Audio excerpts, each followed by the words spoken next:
बसा औकात में उसे सीने से लगा लेते, तो क्या मेरी ये नमाज जायज होगी? फरमाया इसमें कोई हर्ज नहीं। अब जिस मजहब की हकीकत ये हो, आप लोगों की हकीकत ये है। इब्न अबी उमैर ने मसवा से कहते हैं साहब अल हसन अलैहिस्सलाम इमाम से पूछा, अकून उसल्ली, मैं जब नमाज पढ़ता हूं तो मेरे सामने जारिया गुजरती है। अब जारिया कौन है? कभी कभार मैं उसे अपने सीने से लगा देता हूं। अबार अलाबास, मैंने कहा कोई मसला, मैं जारिया से क्या मुराद? या फिर जारिया कर आपने लूंडी की है, क्या दलील आपके पास?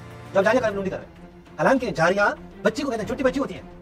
आपके घर में छोटे बच्चे होंगे, जब आप नमाज पढ़ रहे होंगे तो वो आते हैं, वो मतलब आप तशहुद में बैठे हैं तो आपसे करेंगे छोटे बच्चों के लिए। अगर आप घर में रह रहे हैं, लेकिन अगर आपके घर में वही हजरत उमर वाला कानून है कि कभी हंसना नहीं है, तबस्सुम नहीं करना, उसी हालत में जाना है और निकलना है, मारना है, पीटना है, मुमकिन है फिर ऐसा आपके यहाँ कोई तकरार ना होगा।